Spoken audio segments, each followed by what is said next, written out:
The bird and the squirrel.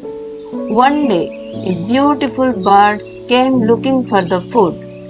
The bird looking around and saw a mango on a mango tree. It was a ripe mango. A squirrel was eating that mango. The bird came near the squirrel, but the squirrel was afraid of the bird and went aside. The bird started eating the mango.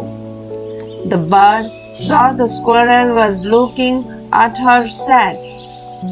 Come, squirrel, let's both eat this mango, said the bird. Squirrel was very happy. The bird and the squirrel ate the mango happily.